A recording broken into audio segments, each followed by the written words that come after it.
like many. I love to look at the stars. I love the fact that ours is just one among many. What I love about astronomy is that our constellations tell a story. Our constellations were born from mythology. Mythology was our first attempt to understand the world in which we live. We put a god in everything, and those gods would give us our reasons. Why is the sky blue?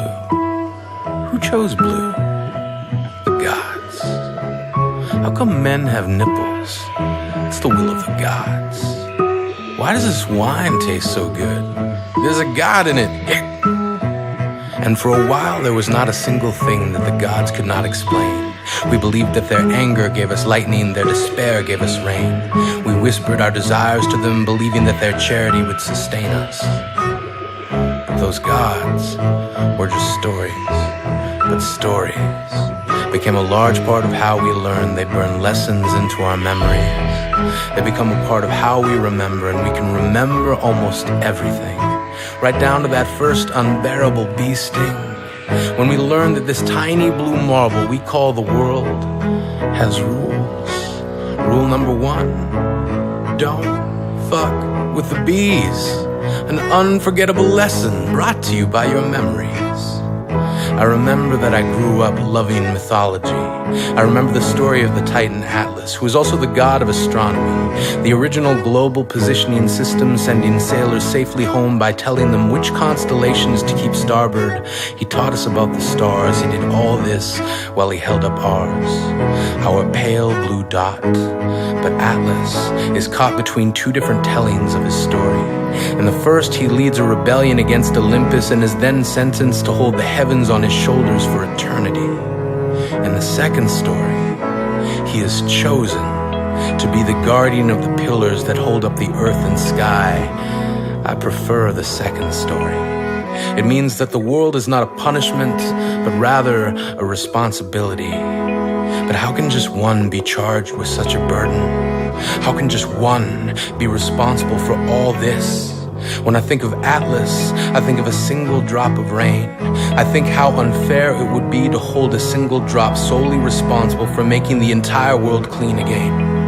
I remember how my grandmother tried to explain our world to me. She told me a story. She said the ground and the sky, they love each other, but they don't have arms, so rain, that's just how they hold one another. I began to see how the earth and sky need each other, but I wondered about us.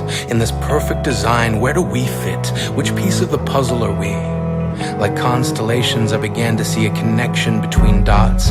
I numbered my thoughts and drew lines from one to the next. I began to see us in the context of a bigger picture, sharpening the blur slowly into focus. We are Atlas. I saw that this pale blue dot, this one world, is all we get.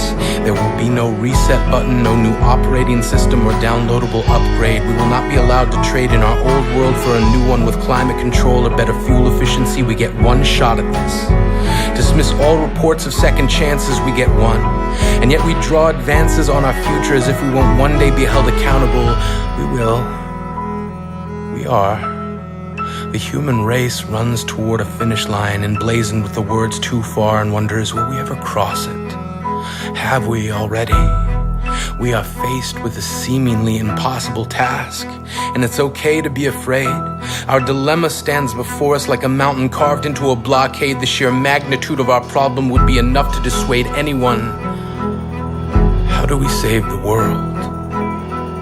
We lay in our beds curled into question marks, wondering what can we do? Where do we start? Is hope a glue crazy enough to hold us together while we're falling apart?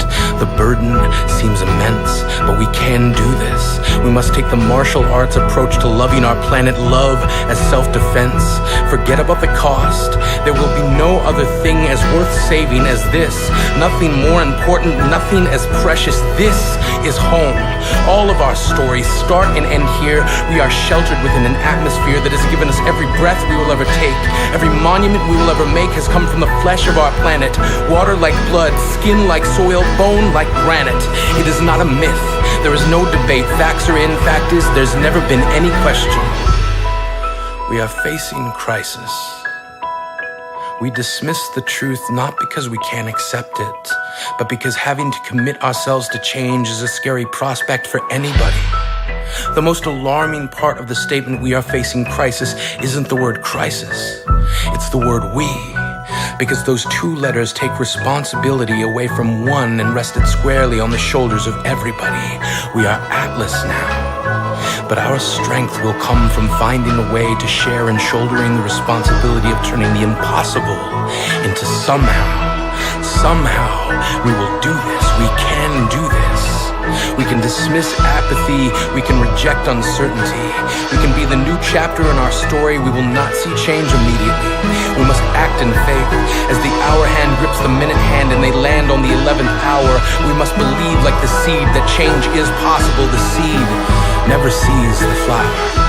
It grows knowing that it must become more than what it was. It changes because in growth all of its potential can be unlocked. Change is like rain, it starts with a single drop. Just one, like our pale blue dot. Caught in an endless waltz called gravity, we circle the sun wondering who, if anyone, left the light on. We are constellations drawn upon the earth. We are connected to one another. We are bound. We must behave as the arms that connect the ground to the sky. We must try to be more like the rain. Our stories may differ. Our goal is the same. How do we save our pale blue dot? We act as the rain, realizing that each individual drop is as equal and important as any. We act as one. Now we are many.